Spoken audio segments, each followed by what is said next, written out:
एक समय की बात है, भगवान शिव कैलाश पर्वत पर बैठे थे।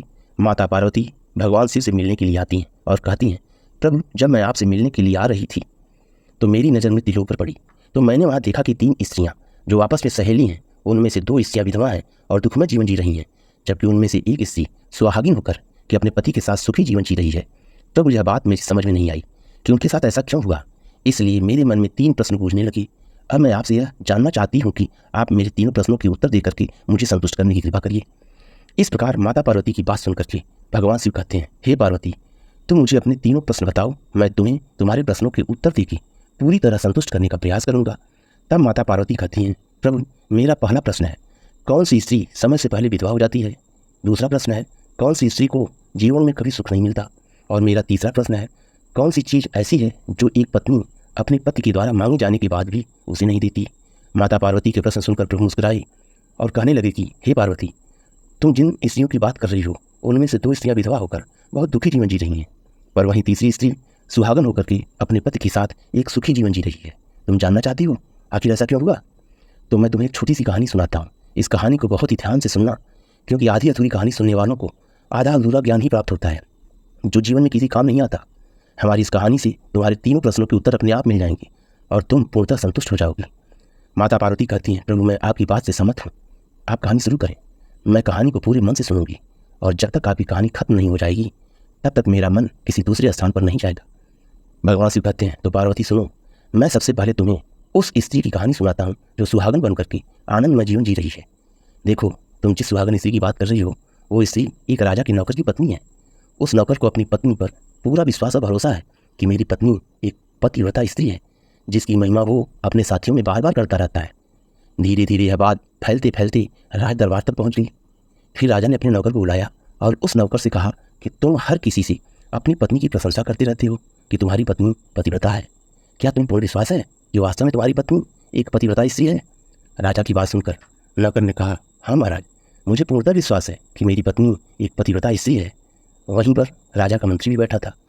उसे यह बात अच्छी नहीं लगी। उसने कहा, यदि मैं तेरी पत्नी का पतिव्रत धर्म खंडित कर दूँ तो तू क्या करेगा? तब तुझे कैसी सजा मिलनी चाहिए? तो नौकर ने महाराज से कहा, यदि ये मेरी पत्नी का पतिव्रत धर्म खंडित कर दिए तो राजा साहब आप मुझे फांसी पर चढ़ा देना, मैं तैयार हूँ। परंतु महाराज, अगर ये मेरी पत्नी का पतिव्रत धर्म खंडित नहीं कर पाए तो इनको कौन सी सजा दी जाएगी? तो राजा साहब ने कहा, क्यों घबराते हो? अगर मंत्री ऐसा नहीं कर पाए तो उन्हें भी फांसी की सजा ही दी जाएगी। आगे भगवान शिव कहते हैं, पार्वती इस प्रकार मंत्री ने भी बात स्वीकार कर लिया और नौकर से कहा, जब मैं तुम्हारी पत्नी का पतिव्रता भंग करके आऊँगा तो तुम कैसे मानोगी? मैं कौन सी वस्तु लाऊं जिससे तू माने कि मैं तेरी पत्नी का धर्म खंडित करने में सफल हुआ?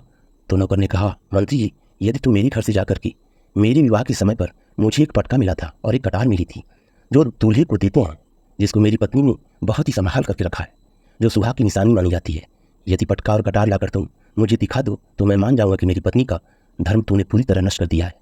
अब भगवान शिव आगे कहते हैं, हे पार्वती, सच स्वीकार हो जाने के बाद महामंत्री अपनी योजना के अनुसार शहर में जाता है और एक दूती से जाकर मिलता है जो बड़ी ही सादिर और धूर्त थी तथा हर कला में माहिर थी। जो कोई काम नहीं कर पाता उसे वह चुटकियों में कर लेती थी। मंत्री ने उसे अपनी लगाई गई शर्त के बारे में सारी बात बताई। वो उस दूती से कहने लगा कि तू कैसे भी करके उस स्त्री से बस मेरा संपर्क करवाती, तुझे जितना धन चाहिए मैं उतना धन दूंगा, इसकी फिक्र मत करना। फिर इसके आगे भगवान शिव कहते हैं, हे पार्वती, इस प्रकार मंत्री की बात सुन करके दूती कहने लगी, भाई तू उस औरत के बारे में बात मत कर, मैं उस औरत के बारे में जानती हूँ, वह पूरी तरह से पतिव्रता है। उससे मिलना तो दूर की बात है, वो तेरी ओर देखेगी भी नहीं, और इसके साथ ही साथ उसके परिवार वाले बड़े खूंखार हैं, तेरी खाल तक उतार लेंगे। तो मंत्री कहने लगा, ठीक है, यदि तू मेरा उससे संपर्क नहीं करवा सकती तो एक काम कर, उसके घर जाके किसी भी प्रकार से उसका पटका और कटार चुरा कर लाती मुझे, और उसकी पत्नी के अंतरंग के पास में यदि कोई चिन्ह या दाग हो तो उसे सही ढंग से बता कर मुझे बता दी, इसके लिए मैं तुझे मुँह मांगा इनाम दूंगा। फिर आगे भगवान शिव कहते हैं, हे पार्वती, यह बात दूती की समझ में आ गई। उसने कहा, ठीक है, मैं तुम्हारा काम अवश्य करूंगी। नौकर उसी शहर में रहता था। दूती नौकर के घर जाती है और उसकी पत्नी से जाकर बोलती है, बेटी मैं तेरे पति की बुआ हूँ, मैं बहुत वर्षों के बाद आई हूँ। तो उस स्त्री ने कहा, आओ बुआ जी, मैंने आपको पहले कभी नहीं देखा इसलिए पहचान नहीं पाई। नौकर की पत्नी उस दूती को अपने पति की बुआ समझकर बहुत सम्मान दिया, मगर उसे क्या मालूम था कि यह उसके साथ में छल करने आई है। फिर आगे भगवान शिव कहते हैं, हे पार्वती, इस प्रकार वो दूती उस पतिव्रता स्त्री के साथ में 2 दिन तक रुकी। नौकर के घर में कौन चीज़ कहाँ पर है, कैसे है, इसकी खूब जानकारी कर ली। इधर जब नौकर की स्त्री स्नान करने गई तो दूती भी उठकर उसके पास गई और उससे बोली, आज मैं तुम्हें नहलाऊंगी। नौकर की पत्नी ने मना किया कि नहीं हुआ, रहने दो, मैं नहा लूँगी। लेकिन दूती नहीं मानी और उसकी कमर मलने लगी। नौकर की पत्नी ने बहुत मना किया, फिर भी वो दूती नहीं मानी और कहने लगी, मुझे तो तुम मेरी बेटी से भी प्यारी लगती हो, अब मुझे मना मत करो। ऐसा कह करके वो दूती मुंह पर हाथ फेरने लगी। फिर आंखों को धोने के बहाने से उस दूती ने उसकी आंखों में पानी मार दिया और उस स्त्री की आंखें बंद हो गईं। इस प्रकार गुप्तांग के पास जांग पर उस स्त्री के एक तिल था जो उस दूती ने देख लिया। बस उसका काम बन गया। उधर स्नान करने के बाद नौकर की पत्नी जब रसोई में खाना बनाने गई तो दूती को मौका मिल गया और वह झटपट उसके घर से पटका और कटार चुरा लिए और चुपके से भाग गई और वहाँ से सीधे पहुंची मंत्री के पास और जाकर उसने वहाँ पटका और कटार मंत्री को दे दिए और उस पतिव्रता स्त्री की जांग पर बनी तिल की निशान के बारे में भी मंत्री को बता दिया। फिर आगे भगवान से कहते हैं, हे पार्वती, वह मंत्री पटका और कटार लेकर सीधा राज दरबार पहुंचा और राजा से जाकर कहा, महाराज, मैंने नौकर की पत्नी के पास में 2 दिन बिताई और यह पटका और कटार उसी के हाथों से लेकर आया हूँ। फिर तो राजा ने दरबार लगाया और नौकर को बुलाया तथा महामंत्री से सभा में पटका और कटार नौकर को दिखाने के लिए कहा। राजा की आज्ञा पाकर मंत्री ने उस नौकर को पटका और कटार दिखाई और साथ ही साथ उसकी पत्नी की जांघ पर बने तिल के बारे में भी बताया। जब नौकर ने अपनी पत्नी की जंघे पर तिल के बारे में सुना तो वह अवाक रह गया और मान भी गया कि वास्तव में आज मेरी पत्नी ने अपना पतिव्रत धर्म पूरी तरह से भंग करवा लिया।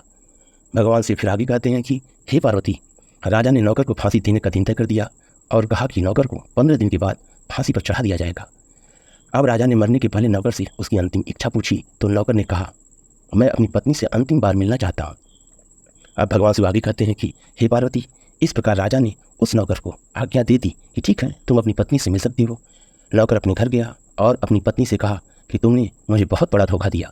मैंने तुम्हारे विश्वास पर राज दरबार में राजा साहब के सामने महामंत्री से ऐसी शर्त लगा ली कि कोई मेरी पत्नी का पतिव्रत धर्म नष्ट नहीं कर सकता।